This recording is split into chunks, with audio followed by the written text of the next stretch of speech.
Hey everybody, and Tony here with a review of Mozart's Don Giovanni, which was shown at the Prague Estates Theater. The conductor was Jan Chalupecki. The production was by Skulptur. The set designer was Jakub Kopecki. The costume designer was Linda Boraros. The choreographer was Jana Burkiewiczowa. The chorus master was Pavel Vaniek, and the dramaturgy was by Beno Blachut Jr. Now, this was my first time at the Prague Estates Theater, and when I entered its doors and saw how much of an interesting history it had because of the fact that a lot of Mozart's works were performed at this very theater, most notably Don Giovanni, with that cloaked sculpture or statue of the Commendatore that's basically outside the theater. I was completely enthralled when I entered and just was so amazed at the architecture, even though it was like relatively small but not too small. It was grand enough and it was very interesting, and it was a great experience to really be in this theater. Well, one of the theaters so far here in Prague. So, well, I bet you already know what I've thought about Don Giovanni as an opera. So let's get on into what I thought about the production, singers, and the conducting. Now, the production of this particular opera was very minimalist, but it was extremely creative in whatever scenes that it had. Like, for example, the overture. Now, usually with the overture, it would usually start before the curtain opens. But there is some action that happens in the overture, such as having a little dance between Don Giovanni and, I would probably presume, one of his conquests. And then the next part, we have Donna Anna coming in blindfolded, then being seduced by Don Giovanni, and then we see a Leporello with a drunken or passed out Don Ottavio. I guess it's kind of to give Don Ottavio like more of a personality because, well, people complain that Don Ottavio's role in the opera, aside from being the only tenor role, is basically a very passive male role as compared to the other male roles of Don Giovanni. So, and then we start to see, like, okay, he is continually passed out. I almost thought that he was one of Don Giovanni's other manservants, so he was completely passed out. And then there are, like, a lot of, like, black roses that some of the characters use as darts, like, mainly Donna Elvira. And I find it really interesting. Now, with the catalog aria, things get really creative. I mean, usually with this particular aria by Leporello, the people behind any production of Don Giovanni will try to be as creative and as innovative as possible with this very wonderful aria. Usually, they would have like women coming on stage of different colors, different ages, and all that type of stuff. And with this production, when there are like windows opening, yeah, I almost forgot to mention about the windows. There would be women of different like colors or different hairstyles, whatever, coming out, and that's what I found very interesting. And there are also dancers in the background. Like one part is when the Commendatore goes to the next life, presumably, and probably becomes like an agent of heaven and hell, and especially for Don Giovanni. And we're basically treated to like a Banco-like scene with the Commendatore with Don Giovanni, like throughout the opera, as if though the Commendatore is almost like Banco and Don Giovanni is almost like Macbeth. And I find it really cool, and it basically gives the Commendatore like a lot more of a presence on stage rather than just have him in the first act and then have him in the final moments of the second act. And since this is the Prague version of Don Giovanni, don't expect the final chorus, A dove il perfido, to be sung. This basically ended with Don Giovanni a Cenotteco, or the Commendatore scene, which was also handled very creatively, as we also see a young Don Giovanni. And speaking of that young Don Giovanni, we also see a scene when Don Giovanni sings his aria De Vieni alla finestra to Don Elvira's maid.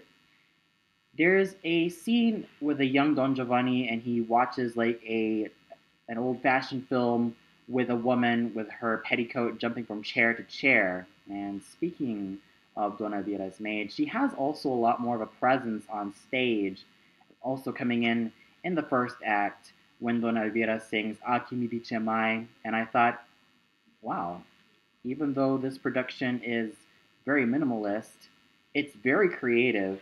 But the one thing that I'm not really crazy about, and I know this is going to be kind of a nitpick, is the hairstyles of the main women. I mean, yeah, they can look pretty gorgeous from time to time, but I kind of find their hairstyles a bit too over the top. I totally understand that, yes, this is kind of like to evoke the usual costumes that were done on plays of the 18th century, but I kind of found it a little bit tacky. I mean, especially with the Commendatore's hairstyle, but that's just nitpicking. So overall, I did find the production very creative in its concept and a lot of fun.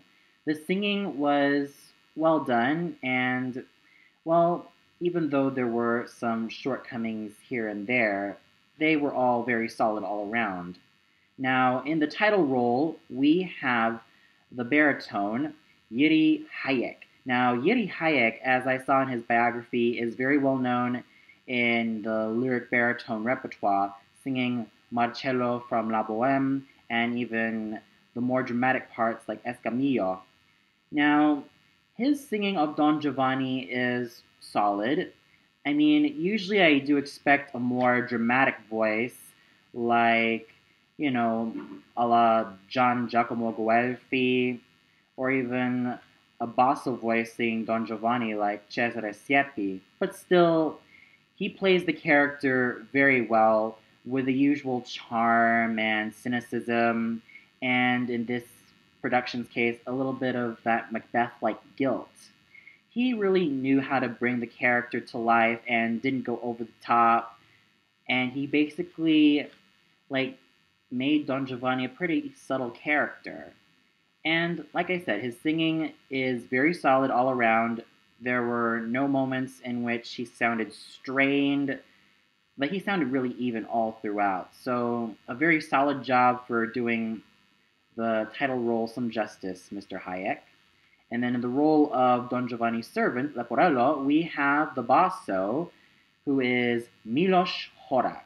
Now, Milos Horak is very well known for singing a lot of the character-based roles and some of the more basso cantante roles.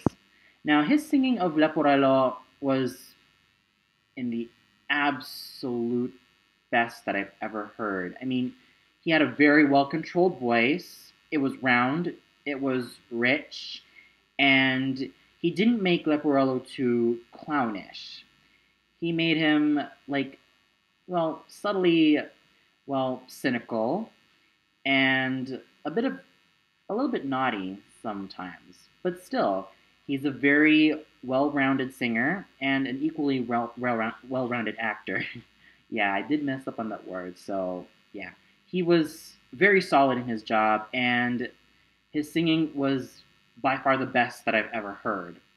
And then we have the Commendatore, sung by Andrei Mraj, who is very well known in the basso cantante repertoire, most notably as Mephistopheles from Gounod's Faust. I did see a clip of him on YouTube and was pretty impressed by his basso voice, though a bit unsure.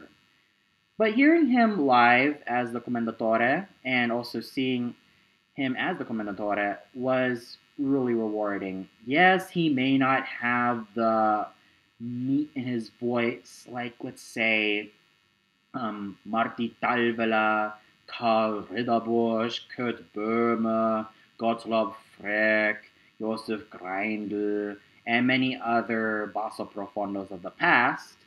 But nonetheless, he was a very fine musician and an equally fine actor, and had a very powerful stage presence. And yes, he did look a little bit young, but he was able to pull his part very well. And his singing is very solid, even though I do kind of wish that it was a little bit more well articulated in some passages, as he pronounces some of the ahs as oh, but that's just a nitpick. It's still a very solid instrument and a very enjoyable interpretation of the Commendatore, and I was actually blown away by his performance. In the role of Mazzetto, we have David Nickel, who specializes in a lot of the character-based roles.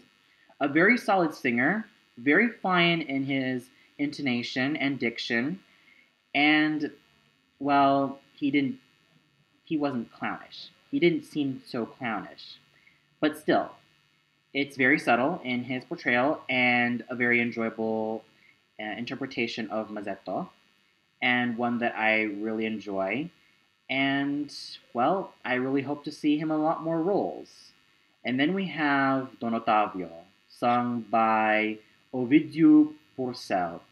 Now, even though he was a very fine musician, and even though he sang his role pretty well, I just didn't get invested into him. I just don't know why. Maybe it was also because of the fact that I've seen and heard better Don Ottavios like Anton de Mota, Nicolai Gedda, Alfredo Kraus, or even the likes of Jerry Hadley.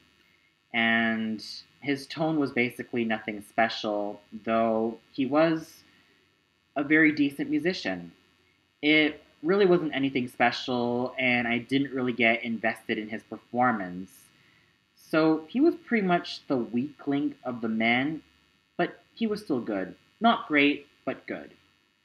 And then we get to the women. Now, I'd like to start off with Dona Elvira, sung by Lucia Haikova. Now, as I've seen in her repertoire, she basically specializes in a lot of the lyric soprano repertoire, the likes of Suor Genoviefa, and even some of the character roles like Berta from Barber of Seville, and the fuller lyrical roles like Countess Almaviva. Well, she's a very fine singer and a very emotive actress, but there are times that her tone seemed a little bit shrill, especially in her entrance aria. But when she sang softly, it was just fine and gorgeous.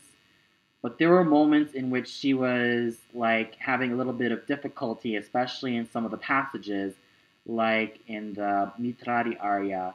There were moments where I spotted some difficulty and some shrillness here and there, but I have to say, well, I'm sure that with some time, and probably 10 years' time or 5 years' time, I'm sure that she'll be a lot better. And I feel like that's the same case with Ovidio Porcel. I'm sure that in like 5 years or 10 years' time, he'll be a lot better and he'll be a lot, well, a lot more, I don't want to say interesting, but he'll just be a lot better.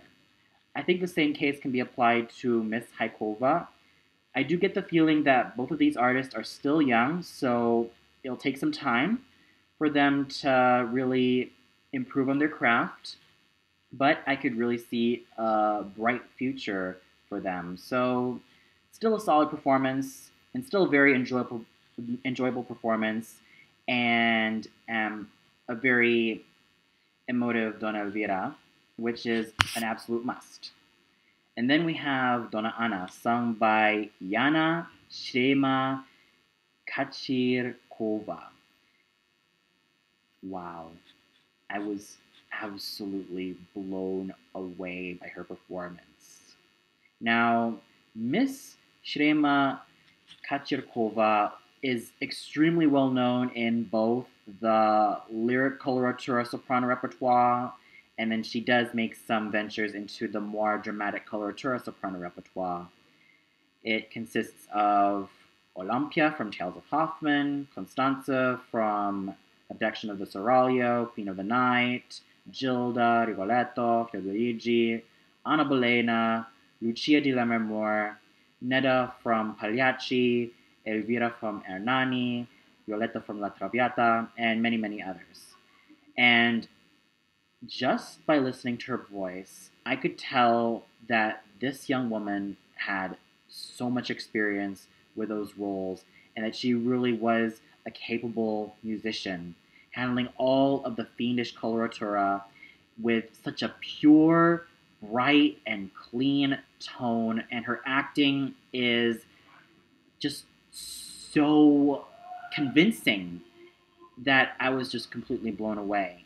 It was just a lot of fun watching her, and I really hope to see more of her. It is just a very well tuned instrument, and she's an equally captivating actress.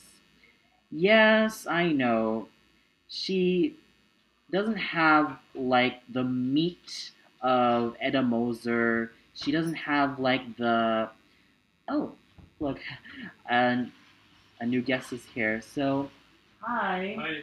I'm currently making a vlog. So, yeah. Okay. So yeah, going back to Miss Kachikova, yeah, she has a very fine tone in her voice. It's just pure, clean, and I really hope to see a lot more of her. And then we have the Tserlina, sung by Yukiko Shiremova Kinjo, a Japanese Czech soprano who has a great success in the lyric coloratura and the soubrette soprano repertoire, though mostly nowadays leaning towards a lot more to the light lyric coloratura repertoire. Another fine singer.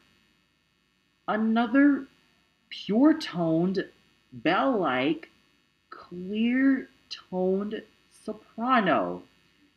I love that in a Tserlina.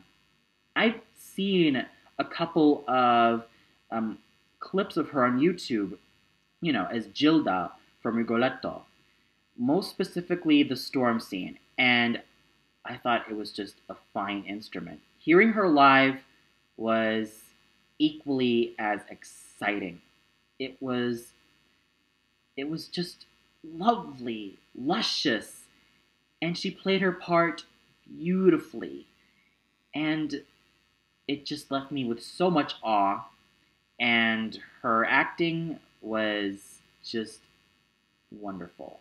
She was able to bring out that vixeny side of Serlina and also her sweet side.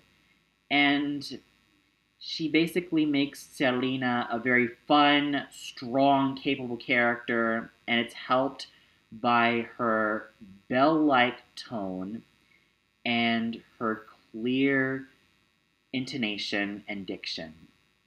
I seriously hope to hear a lot more of her. I'm sure that I'll see a lot more of her on YouTube, so no problem. But with live, it is just such a blessing. It is such a blessing to see Miss Kinjo live because this is definitely a very enjoyable part for her. And roles like Pamina, Gilda, Susanna, and many other roles really suit her. The conducting done by Maestro Jan Halupechki was solid, but there were some moments in which there were some inconsistencies, which kind of marred my experience, but didn't detract it too much. I kind of wish that the conductor and the orchestra and even the singers were more in sync, but other than that, it was still okay.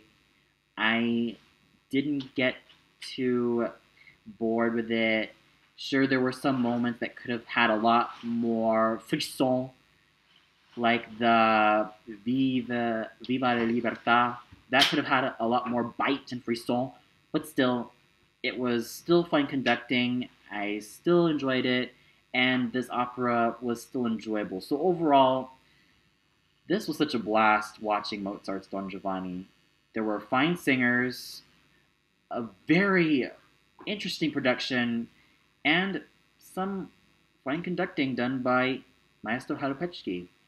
Overall, I really enjoyed it. And I could say that being in Prague so far was, well, doing me a lot of favors. Well, that's all for now.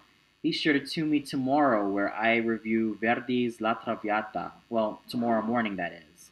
Tomorrow evening, I'll be reviewing Prokofiev's Romeo and Juliet. So until then, have a great evening, everybody.